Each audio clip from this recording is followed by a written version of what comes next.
When I was a kid, I used to think that pork chops and karate chops were the same thing. I thought they were both pork chops.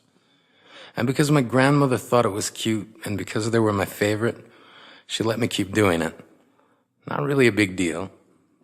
One day, before I realized fat kids are not designed to climb trees, I fell out of a tree and bruised the right side of my body. I didn't want to tell my grandmother about it because I was scared I'd get in trouble for playing somewhere I shouldn't have been.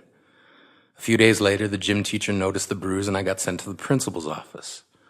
From there, I was sent to another small room with a really nice lady who asked me all kinds of questions about my life at home. I saw no reason to lie. As far as I was concerned, life was pretty good. I told her whenever I'm sad, my grandmother gives me karate chops. This led to a full-scale investigation, and I was removed from the house for 3 days until they finally decided to ask how I got the bruises. News of this silly little story quickly spread through the school, and I earned my first nickname, Pork Chop. To this day, I hate pork chops. I'm not the only kid who grew up this way, surrounded by people who used to say that rhyme about sticks and stones.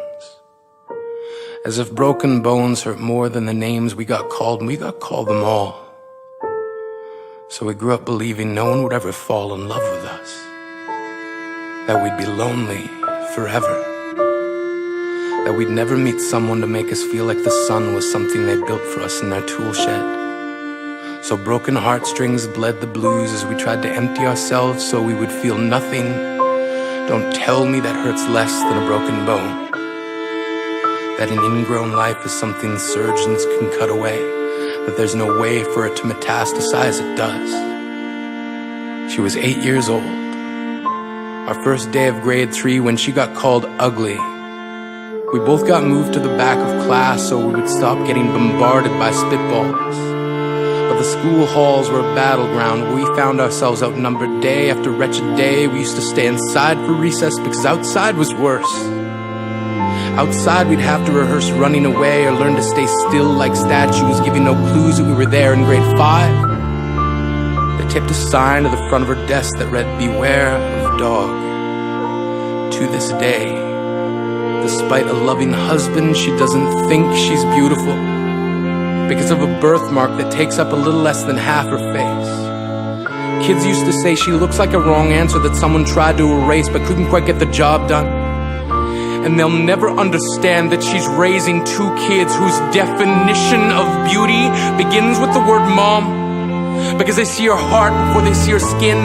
Because she's only ever always been amazing. He was a broken branch grafted onto a different family tree. Adopted.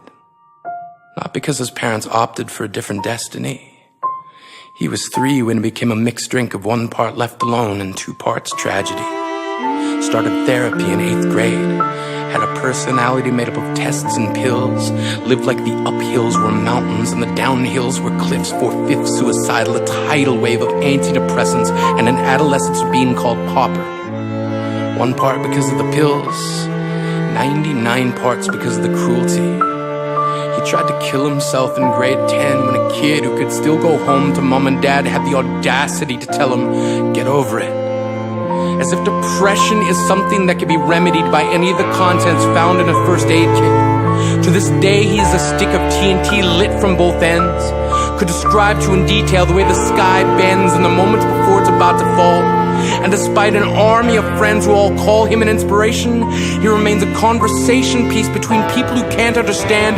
Sometimes being drug-free has less to do with addiction and more to do with sanity. We weren't the only kids who grew up this way. To this day, kids are still being called names. The classics were, "Hey stupid," "Hey spaz." Seems like every school has an arsenal of names getting updated every year. And if a kid breaks in a school and no one around chooses to hear, do they make a sound? Or they're just background noise from a soundtrack stuck on repeat when people say things like kids can be cruel?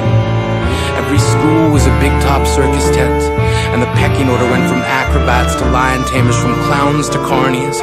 All of these miles ahead of who we were freaks. lobster-clawed boys and bearded ladies, oddities juggling depression and loneliness, playing solitaire, spin the bottle, trying to kiss the wounded parts of ourselves and heal. But at night, while the others slept, we kept walking the tightrope. It was practice, and yes, some of us fell.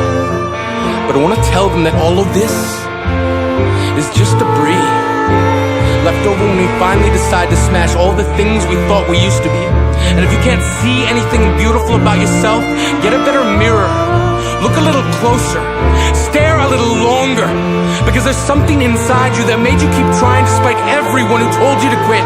You built a cast around your broken heart and signed it yourself. You signed it. They were raw. Because maybe you didn't belong to a group or a clique. Maybe they decided to pick you last for basketball or everything. Maybe you used to bring bruises and broken teeth to show and tell but never told. Because how can you hold your ground if everyone around you wants to bury you beneath it? You have to believe that they were wrong. They have to be wrong. Why else would we still be here?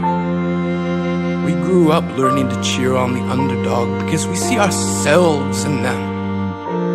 We stem from a root planted in the belief that we are not what we were called. We are not abandoned cars stalled out and sitting empty on some highway. And if in some way we are, don't worry.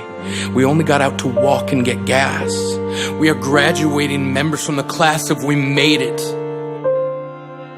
Not the faded echoes of voices crying out names will never hurt me. Of course, they did. But our lives will only ever always continue to be a balancing act that has less to do with pain and more to do with beauty.